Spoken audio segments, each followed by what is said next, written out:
तो देखो, वैसे तो आज की वीडियो का जो मेन मुद्दा है वो बहुत बड़ा है, लेकिन उस बड़े मुद्दे की तरफ बढ़ने से पहले सबसे पहले मैं आपको एक ऐसी चीज बता देता हूं जिससे सुन के आपको बहुत गुस्सा आएगा। अगर आप लोग को ना पता हो तो जो ये श्रीलंका और पाकिस्तान के बीच फाइनल खेला गया था, इस फाइनल को देखने के लिए जो भी भारतीय दर्शक खासकर इंडिया की जर्सी पहन के एंट्री करने जा रहे थे, उन सभी को स्टेडियम में घुसने से मना कर दिया जा रहा था। इवन कुछ दर्शकों ने तो यह तक बताया कि जब वो स्टेडियम में एंट्री करने के लिए जा रहे थे तो वहां जो भी गार्ड्स वगैरह थे वो उनको धक्का देके बाहर जाने को कह रहे थे। देखो, शायद इसके पीछे रीजन ये हो सकता है कि अगर इंडियन फैंस अंदर जाएंगे, वहां काफी ज्यादा पाकिस्तानी फैंस रहेंगे, तो शायद दोनों के बीच कुछ झड़प हो सकती है, जो कि अफगानिस्तान और पाकिस्तान के मैच में देखी भी गई थी। लेकिन सिर्फ इसलिए किसी को भी अंदर ना आने देना, खासकर इंडियन फैंस को, इसका कोई लॉजिक नहीं समझ आता है। क्योंकि देखो, दुनिया के कोई भी स्टेडियम का ऐसा रूल नहीं है कि जिन दो टीमों के बीच मैच चल रहा है बस वही एंट्री कर सकते हैं। पर अब एक और बात सुनो जिसे सुनकर तुम्हें और ज्यादा गुस्सा आएगा।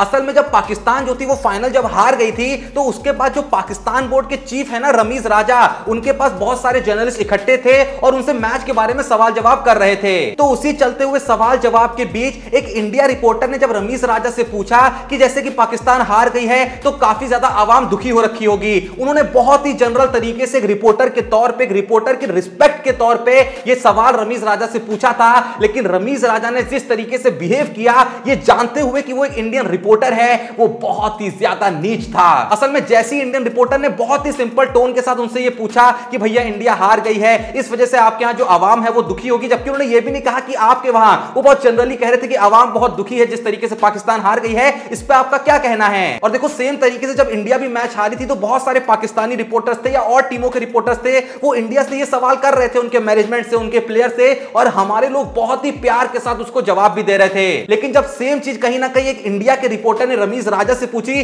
जो कि पाकिस्तान बोर्ड के चीफ है, कोई ऐसी लोग नहीं है, दर्शक नहीं है कि भैया मिसबिहेव कर दिया, पाकिस्तान बोर्ड के जो चीफ है, जैसे सौरभ गांगुली आप समझ लीजिए, वैसे ही रमीज राजा है पाकिस्तान में। तो इस सवाल पे रमीज राजा पूरे तरीके से भड़क जाते हैं और ये कहने लगते हैं, तुम तो इंडिया से होगे ना, तुम तो बहुत खुश हो रखे होगे, तुम्हारे वहां तो सब बहुत खुश हो रखे होंगे, आवाम बड़ी नाखुश है, उनके नाम कोई संदेश बड़ी नाखुश है। जबकि आप उस बंदे का सवाल सुनेंगे, उसकी टोन सुनेंगे, उसकी बात सुनेंगे, तो 1% भी आप क्या मतलब किसी भी दुनिया का कोई भी बंदा ऐसा नहीं कह सकता होगा कि उस जर्नलिस्ट का कोई इंटेंट खराब था उस सवाल के पीछे, वो बहुत ही जनरली पूछ रहा था। लेकिन भैया जब दिमाग में कीड़ा भरा हो ना, तो इंसान को कुछ समझ में नहीं आता है। देखें, आप इंडिया से होंगे तो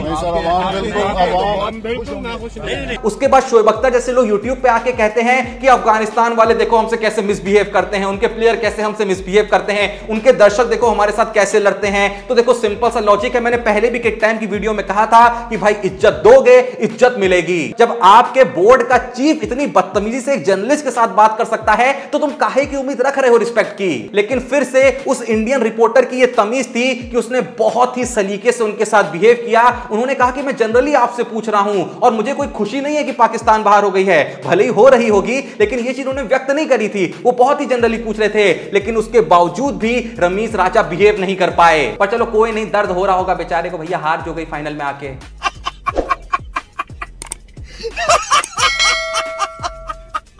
लेकिन जैसा मैंने शुरुआत में कहा था कि यह वीडियो एक बहुत ही बड़े मुद्दे के बारे में होने वाली, भैया जो मुद्दा कल के दिन सामने आया है, तो अब उस पर नजर डालेंगे। लेकिन वो देखने से पहले मैं आपको बताना चाहूंगा एक ऐसे ऐप के बारे में जिससे आप घर बैठे बहुत पैसे कमा सकते हैं, और उसका नाम है रमी नोबल। इस ऐप की मदद से मैंने भी बहुत पैसे अर्न किए हैं, और मैं ये भी बता दूं कि अगर आप इन्वेस्टमेंट से डरते भी हैं तो जैसे ही आप अपना नंबर इस ऐप से बाइंड करेंगे तो आपको 41 रुपीज का जो बोनस है वो इंस्टेंटली मिल जाएगा। और फिर सबसे पहले आपको इस ऐप को अपने 3 दोस्तों में शेयर करना होगा, और शेयर करते ही आपको 80, 90 या 100 रुपए रिस्पेक्टिवली मिल जाएंगे। उसके बाद इस ऐप में आपको एक अच्छे अमाउंट का रिचार्ज कर लेना है, और रिचार्ज कर लेने के बाद आपको इसमें एक हॉट गेम सेलेक्ट करना है जो है ड्रैगन वर्सेस टाइगर। अब मैं बताता हूं आपको डेली 5000 रुपए जीतने का तरीका, वो भी 3x बेट यूज करके। अब आप लोगों को 100 रुपीज से खेलना स्टार्ट करना है। अगर आप हार भी जाते हो तो कोई दिक्कत नहीं है, क्योंकि अब मैं आपको 3x प्रेडिक्शन स्ट्रेटेजी बता देता हूं। अब 100 रुपए हार भी जाते हो तो नेक्स्ट बेट में 300 रुपए लगाएं, यानी 3 गुना पैसा। जैसा कि आप देख सकते हैं कि मुझे प्रॉफिट भी मिला।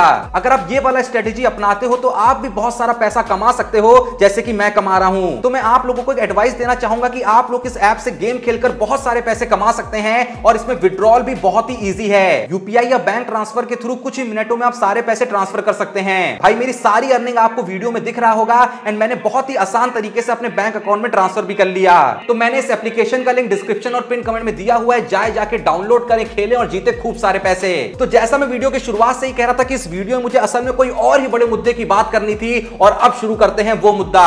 तो आपको पता ही होगा कि भैया ऑस्ट्रेलिया के खिलाफ होने वाली टी20 सीरीज की बात कर ले, साउथ अफ्रीका के खिलाफ होने वाली टी20 सीरीज की बात कर ले या फिर वर्ल्ड कप की बात कर ले, तीनों ही चीजों के लिए भैया यहां पे इंडियन टीम का अनाउंसमेंट हो चुका है। और जैसा कि हम उम्मीद कर रहे थे कि मोहम्मद शामी की वापसी होगी, ठीक कुछ ऐसा ही हुआ है। मोहम्मद शामी यहां पे रिटर्न कर चुके हैं मेन टीम में, चाहे बात कर ले ऑस्ट्रेलिया सीरीज की, चाहे बात कर ले साउथ अफ्रीका सीरीज की। दोनों ही सीरीज में इस बार इंडिया ने 5-5 पेसरों को शामिल किया है और सबसे बड़ी खुशखबरी यह है कि उसमें बुमराह भी शामिल हैं और हर्षल पटेल भी शामिल हैं। हां, यह सच है कि जो टी20 वर्ल्ड कप की टीम का अनाउंसमेंट हुआ है उसमें शामी मेन स्क्वाड में शामिल नहीं है, उसमें शामी को रखा गया एक बैकअप के तौर पे। और इसी के साथ साथ जो 3 मेन स्पिनर्स के साथ इंडिया गई है इन तीनों ही सीरीज में, उसमें अक्षर पटेल हैं जो कहीं ना कहीं जडेजा वाला काम करते हुए देखने को मिल सकते हैं, पर उसके अलावा देखो चाहल तो होने ही थे। और तीसरे जो प्लेयर यहां पे होंगे वो कौन है? वो है रविचंद्रन अश्विन। यानी सेलेक्टर्स ने साफ कर दिया है कि रवि बिश्नोई को फिलहाल वो बिल्कुल भी कंसीडर नहीं कर रहे हैं। और जहां तक बात रही, जैसा कि मैंने कहा कि मोहम्मद शामी को टी20 वर्ल्ड कप के मेन स्क्वाड में शामिल नहीं करा गया है, उसमें जो मेन पेसर है वो 4 हैं। पहले आपके बुमराह हो गए, दूसरे भुवनेश्वर कुमार हो गए, तीसरे हर्षल पटेल हो गए और चौथे हो गए आपके अर्शदीप सिंह। अब देखो, भले ही वर्ल्ड कप की मेन टीम में शामी शामिल नहीं है, लेकिन सेम टाइम पे शामी और दीपक चहर को बैकअप के तौर पे शामिल करा गया है, जिसके पीछे मुझे एक ही रीजन समझ में आता है कि भैया देखो भुवनेश्वर कुमार तो खेलेंगे क्योंकि शुरुआती ओवर में विकेट चटकाने की उनकी काबिलियत अच्छी खासी है। भले ही थोड़ा सा डेथ ओवर में महंगे रहे हैं, लेकिन शुरुआती ओवर में वो अच्छी खासी बॉलिंग कर रहे हैं। और अगर भुवनेश्वर कुमार से आगे बढ़े तो भैया भुवनेश्वर कुमार खेलेंगे और तीसरे देखो हर्षल पटेल भी खेलेंगे। कुछ लोग में भी कह सकते हैं कि भैया शामी को हर्षल पटेल जो खिला लेना चाहिए,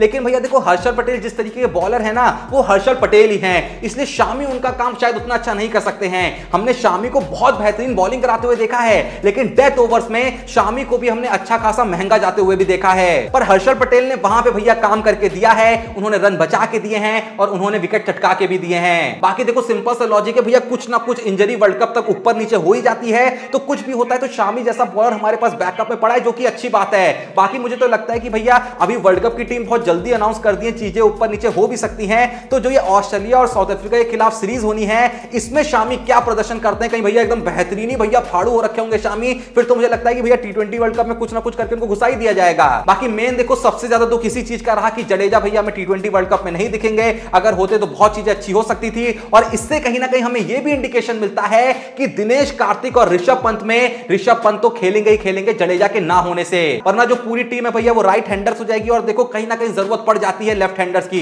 भले ही पंत का जो परफॉर्मेंस रहा है बहुत ही डिसेंट रहा है, पर जैसा मैंने कहा कि भैया जब पूरी टीम राइट हैंडर होती है ना, तो विपक्षी टीम के लिए बहुत ही आसान हो जाता है चीजों को प्लान करना। बाकी हो सकता है कि दिनेश कार्तिक भी हमें छोड़ के देखने को मिल जाए, क्योंकि जो पूरी टीम है जरूरी नहीं है कि सारे के सारे मैचेस खेले, तो दिनेश कार्तिक हमें दिखेंगे, ऑब्वियस सी बात है। और सबसे बढ़िया बात यह कि कम से कम बंदा वर्ल्ड कप में जा रहा है, तो यह सोच के दिनेश कार्तिक भी बहुत खुश होंगे, क्योंकि यही उनका असल में सपना था। बाकी जो वर्ल्ड कप के लिए टीम अनाउंसमेंट हुआ है, इसमें सबसे बेहतरीन डिसीजन आपको कौन सा लगा, और उससे बड़ी बात आप किस चीज से डिसअपॉइंट रहे कि भाई इस प्लेयर को ले जाना चाहिए था, इसको नहीं ले गए, ये जो भी वीडियो देख रहा है कमेंट में जरूर बताना। बाकी अपन जल्दी से देख लेते हैं कि कौन है आज के क्रिकेट स्टार जिन्होंने भेजा है अपना सवाल हमारे इंस्टाग्राम के द्वारा। तो उनका नाम है हिरण्य बोरा, जो पूछते हैं ब्रो तुम्हारा फेवरेट बैट्समैन कौन है। तो भाई देखो फिलहाल के लिए फेवरेट की कोई बात है ही नहीं, पर मैं ये जरूर कहूंगा कि जब रोहित शर्मा और विराट कोहली रन मारते हैं ना, तो मजा बहुत आता है भाई। बाकी जो भी वीडियो देख रहा है आप लोग मुझे इस सवाल का जवाब जरूर दे, ताकि मुझे पता चले कि जो मेरी पब्लिक है वो असल में ज्यादा फैन किस प्लेयर की है। तो जो भी ये वीडियो देख रहा है आप लोग का फेवरेट बैट्समैन कौन है,